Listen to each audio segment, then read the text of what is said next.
Welcome back to the Femcast over here on the Real Fem Sapien YouTube channel where I give my reaction videos. And today we have some clown world buffoonery and some testimony to the gynocentric social order. We're gonna look at a story where a young woman goes and gets a DNA test done for fun because that's an option these days. There are popular ones out there like 23andMe, very fun, very informative. Some people just want to have a good time. As for me, yeah, I've totally done it, but it's only because I am prior service, so the feds already have my DNA on file. I can't get away with nothing out here. But for those of you that are interested in something like that, just make sure that you're okay with another entity owning your DNA before you do it. But a lot of us are going to do it for novelty. So if you like this content, make sure you give a big thumbs up, subscribe down below, and hit the notification bell. The woman who got the DNA test done for funsies got some like not very funsy news, got some like, oh, my mom might have ran a scam on me my whole life kind of news. So let's check out this article here. The Christmas present that could tear your family apart.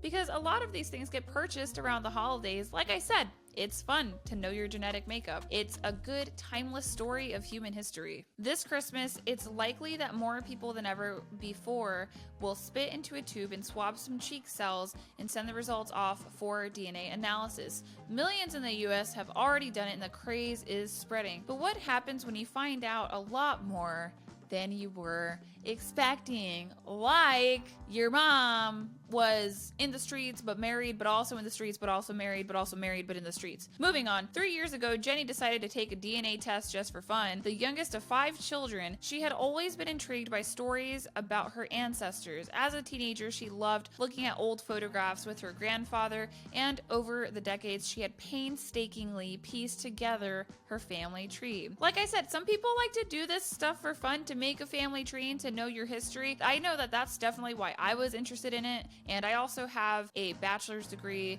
in science of anthropology, so I'm a human history nerd. It's just a fun hobby that I've got going on. This poor lady, but see how she responds. You're gonna see how she responds about it in regard to her dad and then to her mom. Once her children were grown and she had more time on her hands, Jenny, a freelance writer from Connecticut, began going to genealogical conferences and workshops to improve on her methodology.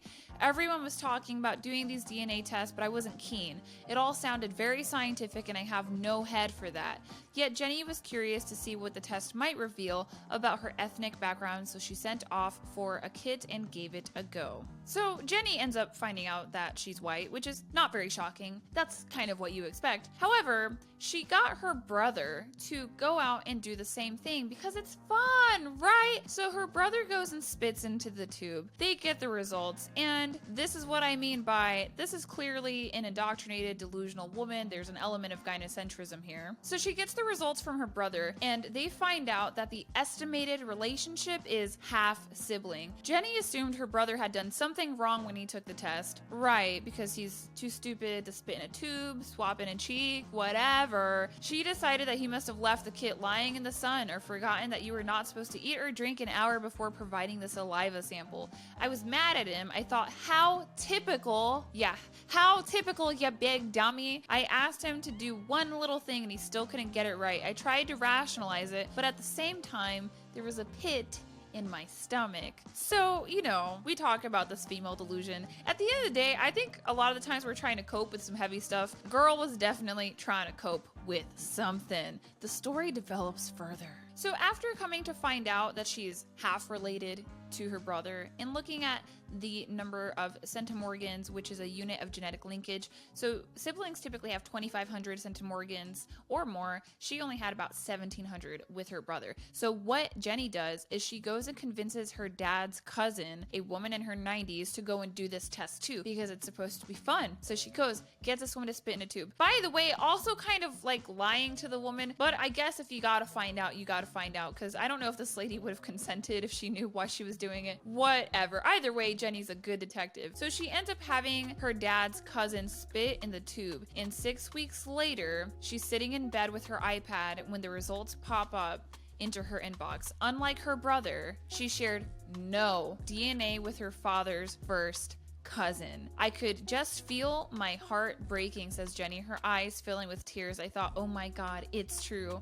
My poor husband sleeping next to me had no idea what was going on. I have never felt so alone. And when we're talking about gynocentrism and paternity fraud, a lot of people are gonna jump through hoops to justify what their mom did instead of being like, ma'am, you kind of did something really unethical that's fracturing the fabric of my reality. Kind of rude. I don't appreciate that. Why did you do this? People won't even really have that conversation, but you'll see Jenny does confront her mom. She does. You're gonna love it. Jenny goes out and she gets her other brother and 2 sisters to get the DNA test too. So she already knows the information, right? But still, we gotta rationalize. So she's getting all of her siblings to do this test. She had always looked different from them, less tall and less dark. The results confirmed that she was the odd one out. That's right, sister girl, you a bastard. Okay, Jenny ends up talking to her 86-year-old mother and she gets her to take the test. She was my mom, of course, but I wanted irrefutable proof because finding out